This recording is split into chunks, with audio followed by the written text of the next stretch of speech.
Mino Mondays with me, Matty B.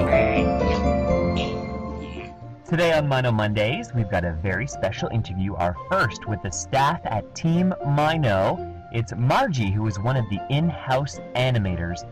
Minosource.com if you want to find out what we're chatting about each week on Mino Mondays, and you can ask your very own questions and be a part of the show, too.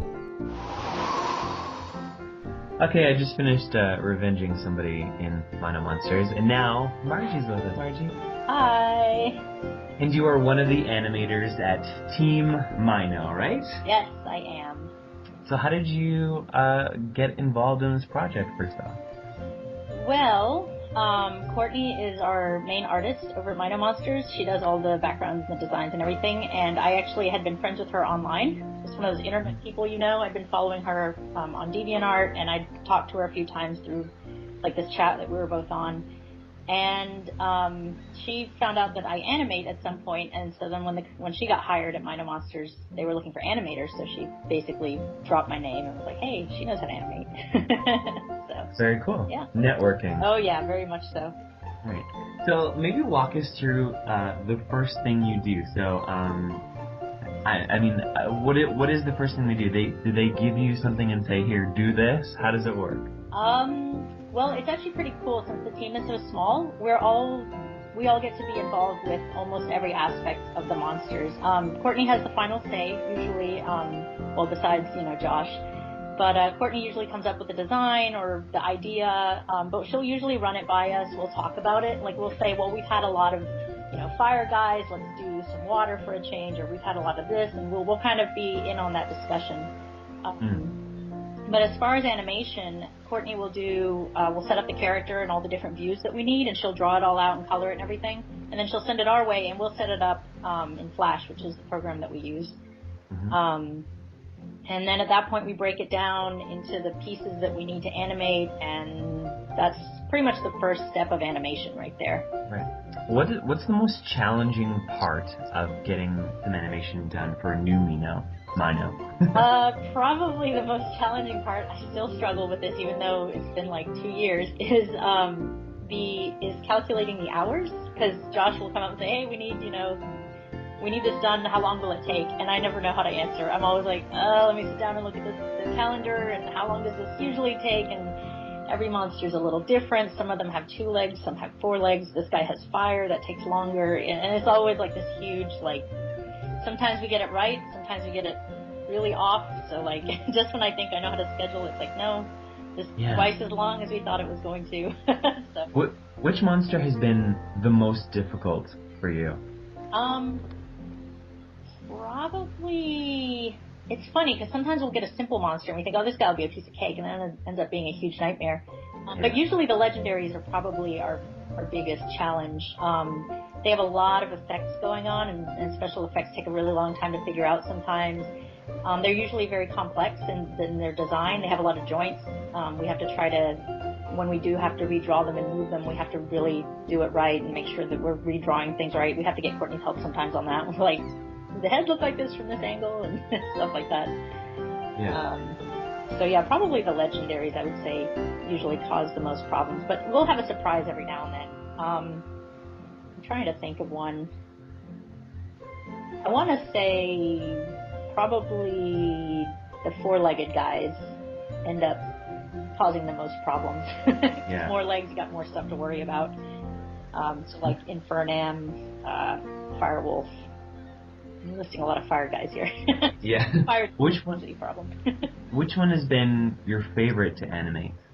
I actually, despite having trouble with the 4-legged guys more and them taking more time, I actually really like the ones that are more horsey. So we just we've done some that are more have horse kind of anatomy. Like Infernam definitely has that kind of the horse legs going on, even though he's a ram. So I actually tend to like doing the 4-legged guys. I had a lot of fun with is Lupire his name? Landstorm? No, the fire. We give them all working names, so I was their real names end up being, because we call them their working name for a really long time, and then just before release we'll be like, all right, well, we need a real name for him, and so then most of the team just always forgets what their actual name is. So I call him Firewolf. But Oh, Pyrus. Yeah, Pyrus, that's right. That's what we went with. Yeah. But yeah, no, he was fun. I'm one of those girls that drew a lot of wolves in her notebook when she was in the 6th grade, so that was like a dream come true for me, is like getting to animate a really cool wolf. So. That's fun. Yeah. Tavis said, mention Marji made Sprout. Oh, yes, I did. He's the one Mino monster that I have designed. Courtney was out. That's so cool. Yeah, Courtney was out. I was really nervous the whole time because I can't draw nearly as well as Courtney, so I was like, oh, what if this looks like garbage? And then I thought, what if, Courtney comes back and goes, this doesn't work at all, so, but yeah, no, he ended up working and Courtney loved him, so I was like, oh, thank goodness that worked out. Yeah. Recently we saw the cinematic trailer that was up on YouTube, and somebody wanted to know at minosource.com if you helped work on that cinematic trailer.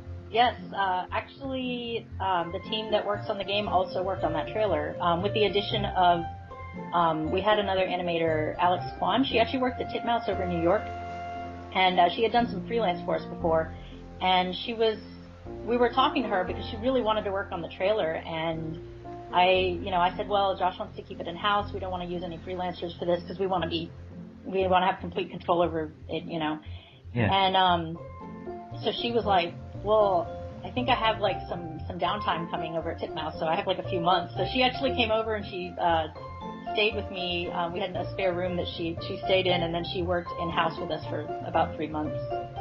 So there was 3 of us total. It was myself, the other animator, Justin, and then Alex came on. So that was the in-house team for the trailer. How long did that take to do, and how did you make it? Oh gosh, I don't even remember. I feel like I actually don't remember. I'd have to go back and look at the calendar. Few months at least. Wow. It was definitely a challenge because a lot of times with the game animation, we can get away with kind of cheating some things because the animation is so small on the phone, and sometimes you can stretch things and just like creatively use shapes instead of having to redraw, so you can kind of cheat things sometimes. But when it came to the trailer, we knew that we wanted to go with like sort of a movie feel, so we weren't able to do that a lot, so we had to redraw every frame. There were a very few times when I think we were able to reuse some things, but it was extremely rare. So it was a lot more time consuming. We had a lot more fun with it though, because we were like really excited because it was a huge challenge for the animation team. And I'm sure Courtney found it a huge challenge too, because she was doing all the backgrounds and going all out with those too. Yeah. So, and she did the storyboards for those, so she got to do something that she hadn't done at Mino before, as far as I know. Very cool. And maybe, without giving away too much, because we're expecting this new update with the Fire Guardian. Yes. What can you tease us about how you animated the Fire Guardian? Fire takes a long time. Yeah, you've mentioned that a couple times. Yeah, we actually wanted to go more all out with his fire attacks, so I noticed this because I worked on the game, and you always go back and there's stuff you want to fix, and the more time you spend, the more you go back and look at the older stuff, and you're like, oh man. So like our original fire effects were extremely simple. They were, I think, just like 2 colors, yellow and orange, and they went by pretty fast. As far as effects go, water takes absolutely the longest, and then fire is a very close second. And then when we got to the Fire Legendary, and actually we've been sort of going this way with all of our fire guys, we've been wanting the fire to look better and better, and we found that for it to look like it's more epic and bigger, you have to put a lot more like smaller details, like smaller shaped flames and things like that in there. Justin's actually really good at glow effects and just coming up with really creative, like epic stuff. Like he did a lot of the glowing stuff on like the Earth Legendary and stuff. And so we've kind of added that to the new Fire Legendary. We're trying to like just ramp up his effects and make them even more amazing. Actually, his stuff is the best stuff on there. So if there's anything that you just takes your breath away, it's probably Justin. He's really, really good with breaking flash and making it do really cool effects that I didn't even know were possible. I don't know, Sprout does a pretty mean tackle. That's true. Sprout's pretty great. It's funny. Okay, he's like a younger guy, so everyone's like, oh, Sprout. And I'm like, no, I love him. I assume also that you're a player of the game. I am. I'm a little more casual than I was at first. I tend to play. I get into games and then I'm obsessively playing for a couple of months and then I just kind of drop off. I love our game, and it's like really fun to play. But since I get to see everything from the beginning, there's not that level of like I want to see what happens on this level. I'm like, I already know because I saw Courtney draw it or I've animated it. Yes. Hours of frustration. Right. So I still play, but the other thing is that since we test the game, I've had to restart so many times that like I get to a certain level and I get really high and then I'm starting all over from the beginning. And it doesn't really bother me too much, but it doesn't give me that edge of like, I gotta get to this level or I gotta get, cause I'm like, well, I gotta try playing this and see how it goes and then maybe try something else. And so I feel like I'm a little bit more of a casual player. What would you like to see, how would you like to see the game evolve? What more do you want to see happen in it? I think I probably want what the fans want, which is more monsters, more evolutions, stuff like that. We have a pretty small team, and it's hard to find people who can really animate in this style and really do a good job. So we don't really have like a way of just getting a whole humongous team. I know we eventually were growing and everything, but right now we just have time limits on like what we can do, how much we can do. We keep having all these cool ideas of like, oh man, it'd be nice if like, this monster existed, or if we had 3 of these and they all had a theme, and we have all these creative ideas for ways of varying the monsters, not just more monsters, but like having sets or, different colors and things like that. And, we just don't always have the time. So we have to try to pick like our top ideas and then also take into effect, well, how long is that going to take? So yeah, I think more monsters, more evolutions, more cool things. And I think that's what most of the fans want, if our Facebook page is any indication. Yes, absolutely. Yeah. If you could, final question, go back and redo one character because you are better at something now or because you weren't happy with how you did it the first time, which one would it be? Every single one.